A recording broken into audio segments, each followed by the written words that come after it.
Om Shanti. 9 times method എന്താണ് എന്ന് പറഞ്ഞു തരുമെന്ന് പല തവണയായി ചോദിക്കുന്നു. അതുകൊണ്ട് ഇന്ന് ഞാൻ നിങ്ങൾക്ക് വേണ്ടി അത് പറഞ്ഞു തരികയാണ്. അതിന് മുന്നേ എന്തുകൊണ്ട് 9 എന്ന നമ്പറിന് ഇമ്പോർട്ടൻസ് എന്ന് ഞാൻ പറഞ്ഞുതരാം. സാധാരണ ഒരു കമ്പ്യൂട്ടറിലാണെങ്കിൽ ഒരു ഫയൽ നമ്മൾ ക്രിയേറ്റ് ചെയ്തു, അത് സേവ് ചെയ്യാതെ ആ വിൻഡോ ക്ലോസ് ചെയ്യാൻ പോയാൽ നമ്മളോട് കമ്പ്യൂട്ടർ ചോദിക്കും നിങ്ങൾക്കത് സേവ് ചെയ്യണോ വേണ്ടേ എന്ന്.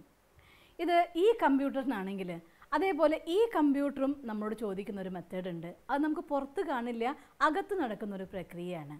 ഒരു മെമ്മറിനെ ഒരു തവണ നമ്മൾ പറയുമ്പോൾ, ഒരു തോട്ട് ക്രിയേറ്റ് ചെയ്യുമ്പോൾ സ്വാഭാവികമായും കോൺഷ്യസ് മൈൻഡും സബ് കോൺഷ്യസ് മൈൻഡിലും അതിൻ്റെ എനർജിയുടെ പ്രകമ്പനങ്ങൾ ഉണ്ടാവുന്നുണ്ട്.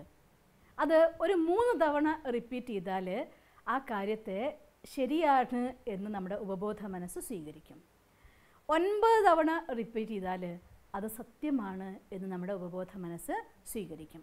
അതാണ് 9 എന്ന നമ്പറിൻ്റെ സ്പെഷ്യാലിറ്റി. അതുകൊണ്ട് ഏതെങ്കിലും ഒരു അഫർമേഷൻ നമ്മൾ ചെയ്യുന്ന സമയത്ത് പ്രഭാതത്തിൽ ഉണർന്ന് ഉപബോധ മനസ്സ് പൂർണ്ണമായിട്ടും ഉണർന്നിരിക്കുന്ന സമയത്ത് നിങ്ങളുടെ എന്തെങ്കിലും ഒരു സ്വഭാവ ദൂഷ്യത്തെ മാറ്റണമെന്നുണ്ടെങ്കിൽ, മീൻസ് ഒരാൾ വളരെയധികം ഭയമുള്ള ഒരാളാണ്, അയാൾക്ക് തൻ്റെ ഭയത്തെ ഇല്ലാതാക്കണമെന്നുണ്ടെങ്കിൽ, കൊച്ചു കൊച്ചു കാര്യങ്ങൾക്ക് സങ്കടപ്പെടുന്ന ഒരാളാണ്, ആ സങ്കടം ഇല്ലാതാക്കണമെന്നുണ്ടെങ്കിൽ, പെട്ടെന്ന് ദേഷ്യം പിടിക്കുന്ന ഒരാളാണ്, ദേഷ്യം ഇല്ലാതാക്കാനുള്ളതായിട്ടുള്ള ഒരു പ്രക്രിയ അയാൾ ചെയ്യാൻ ആഗ്രഹിക്കുന്നുണ്ടെങ്കിൽ, ഇങ്ങനെ ലൈഫിൽ ഉണ്ടാകുന്നതായിട്ടുള്ള എന്തൊരു മാറ്റം നിങ്ങൾക്ക് വേണമെങ്കിലും ഏറ്റവും പറ്റിയതായിട്ടുള്ള സമയം എന്ന് പറയുന്നത് ഏർലി മോർണിംഗിൽ ഉണർന്ന ഉടനെ കിടക്കയിൽ നിന്ന് കാലുകൾ നിലത്ത് വയ്ക്കും മുന്നേ. എന്തുകൊണ്ടാണെന്ന് വെച്ചാൽ നമ്മുടെ കോൺഷ്യസ് മൈൻഡ് ഭൂമിയായിട്ടുള്ള സ്പർശനത്തോടു കൂടി പൂർണ്ണമായിട്ട് ആക്റ്റീവ് ആവും.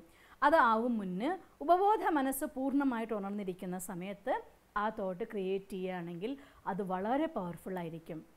അതുകൊണ്ട് രാവിലെ ഉണർന്നാൽ ആദ്യം ഈശ്വരൻ്റെ അടുത്ത് ഗുഡ് മോർണിംഗ് പറഞ്ഞ ശേഷം, നിങ്ങൾ ഉദാഹരണം പറയുകയാണ് എനിക്ക് ഭയമുള്ള ആളാണ്, ഭയം ഇല്ലാണ്ടാക്കണമെന്നുണ്ടെങ്കിൽ ഞാൻ മാസ്റ്റർ സർവശക്തിവാനാണ്, ഞാൻ നിർഭയനാണ്, ഞാൻ ധൈര്യശാലിയാണ്, ഇങ്ങനെയുള്ളതായിരിക്കുന്ന 3 തോട്ട് ക്രിയേറ്റ് ചെയ്യുക. ഈ 3 തോട്ടും ഒരിക്കലല്ല 9 തവണ വിഷ്വലൈസ് ചെയ്തുകൊണ്ട് തോട്ട് ക്രിയേറ്റ് ചെയ്യുക. ദേഷ്യമുള്ള ഒരാൾ ദേഷ്യമില്ലാണ്ടാക്കാനാണെങ്കിൽ ഞാൻ ശാന്തസ്വരൂപാത്മ, ഞാൻ ശാന്തി സാഗരൻ്റെ കുട്ടിയാണ്, മാസ്റ്റർ ശാന്തി സാഗരനാണ്, ശാന്തസ്വരൂപാത്മാവാണ്. ഈ 3 തോട്ട് ക്രിയേറ്റ് ചെയ്യുക, 9 തവണ റിപ്പീറ്റ് ചെയ്യുക. വിത്ത് ഇവിടെ ഒരു ആത്മാവിനെ കാണുക, ആത്മാവിൽ വൈബ്രേഷൻ സ്പ്രെഡ് ചെയ്യുന്നത് ഫീൽ ചെയ്യുക. അതിനെയാണ് ഞാൻ വിത്ത് ഫീലിങ്സ് പറയാനായിട്ട് പറയുന്നത്. ഇത്തരത്തിൽ ഏത് കാര്യമാണെങ്കിലും പ്രഭാതത്തിൽ ഫസ്റ്റ് 9 തവണ ചെയ്താൽ അത് വളരെ എഫക്റ്റീവായിരിക്കും. ഇതുപോലെ തന്നെ ഇമ്പോർട്ടൻ്റ് ആണ് നമ്മുടെ ഗുഡ് നൈറ്റും. രാത്രി ഉറങ്ങുന്ന സമയത്തും ഇതേപോലെ തോട്ട് ക്രിയേറ്റ് ചെയ്ത് എനർജി നിറച്ചുറങ്ങുകയാണെങ്കിൽ ഉപബോധ മനസ്സിനുള്ളിൽ അതിനനുബന്ധമായിരിക്കുന്ന തോട്ട്സ് എല്ലാം ഉണർന്നു വരും. മെമ്മറീസ് ഈ ജന്മത്തിലല്ല മുജ്ജന്മത്തിലെ അനുഭവമാണെങ്കിൽ പോലും അതും ഉണർന്നു വരാൻ നിങ്ങളെ സപ്പോർട്ട് ചെയ്യും. രാവിലെ എഴുന്നേറ്റ് നമ്മൾ തോട്ട് ക്രിയേറ്റ് ചെയ്യുമ്പോൾ ഓട്ടോമാറ്റിക്കലി ഓർമ്മ വരും. പലരും ഉണർന്ന ഉടനെ മറന്നു എന്ന് പറയാറുണ്ട്. ആ അവസ്ഥ ഉണ്ടാവാതിരിക്കാൻ നല്ലതാണ് രാത്രി ഉറങ്ങുമ്പോൾ നമുക്ക് നല്ല കോൺഷ്യസോടുകൂടി ഉറങ്ങുന്ന സമയമല്ലേ നമ്മൾ. അപ്പോൾ ഉറങ്ങാൻ വരുന്ന സമയത്ത് ഇന്നത് ചെയ്യണം എന്ന് ബോധപൂർവം ചെയ്ത് ഉറങ്ങിയ രാവിലെ ഉണരുന്ന സമയത്ത് തന്നെത്താൻ ആ ഓർമ്മ വരും. അപ്പോൾ ഒന്ന് രാത്രി ഉറങ്ങുമ്പോൾ മറ്റൊന്ന് രാവിലെ, പിന്നെ നിങ്ങൾക്ക് ദിവസത്തിൽ എപ്പോഴെങ്കിലും 2 സമയത്തായിട്ട്, ഒന്നുകിൽ ഉച്ചയ്ക്കും വൈകുന്നേരവും പറ്റുമെങ്കിൽ കുറച്ചുകൂടെ നല്ലത്, ഇങ്ങനെ 9 തവണ വെച്ച് 4 പ്രാവശ്യം ഒരു തോട്ട് ഒരു അഫർമേഷൻ നമ്മൾ ചെയ്യുമ്പോൾ അത് നമ്മുടെ ഉള്ളിൽ വളരെയധികം പ്രഭാവം ഉണ്ടാക്കും. അത് നിങ്ങളിൽ മാറ്റം ഉണ്ടാവുകയും ചെയ്യും.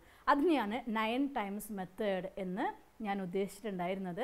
ഇത് 9 ടൈംസ് മെത്തേഡ് പ്രാക്ടീസ് ചെയ്യുമ്പോൾ കഴിയുമെങ്കിൽ 1 മണിക്കൂറിൽ 1 പ്രാവശ്യം ഏത് ചേഞ്ച് നിങ്ങൾ കൊണ്ടുവരാൻ ആഗ്രഹിക്കുന്നുണ്ടോ ആ കാര്യത്തെ ഓർമ്മിക്കുകയാണെങ്കിൽ, ഏത് ലക്ഷ്യം നേടിയെടുക്കാൻ ആഗ്രഹിക്കുന്നുണ്ടോ അത് കൊണ്ടുവരികയാണെങ്കിൽ ഒരു കണ്ടിന്യൂസ് ആയിട്ടുള്ള ഒരു എനർജി, ഒരു പ്രകമ്പനം നമ്മുടെ ഉപബോധ മനസ്സിൽ നിന്ന് നമ്മുടെ വാക്കിലും നോക്കിലും കർമ്മത്തിലും എല്ലാം പ്രതിഫലിക്കുകയും ഇത് വളരെ വേഗം ലക്ഷ്യത്തിലേക്ക് എത്തിച്ചേരാൻ നിങ്ങളെ സഹായിക്കുകയും ചെയ്യും. അതുകൊണ്ട് ഇത് സിമ്പിളായിട്ടുള്ളൊരു മെത്തേഡാണ്. ചെയ്തു നോക്കണം. നിങ്ങൾ ലക്ഷ്യങ്ങളെ നേടിയെടുക്കണം, സന്തോഷത്തെ കൈവരിക്കണം. ഓം ശാന്തി. ഈ വീഡിയോ നിങ്ങൾക്ക് ഇഷ്ടപ്പെട്ടുവെങ്കിൽ തീർച്ചയായും ഈ യൂട്യൂബ് ചാനൽ സബ്സ്ക്രൈബ് ചെയ്താലും, കൂടാതെ please like it and share it. ഒപ്പം ഞങ്ങളുടെ ഫേസ്ബുക്ക്, ട്വിറ്റർ, ഇൻസ്റ്റാഗ്രാം കൂടി ഫോളോ ചെയ്ത് നിങ്ങളുടെ പ്രോത്സാഹനങ്ങൾ തന്നാലും.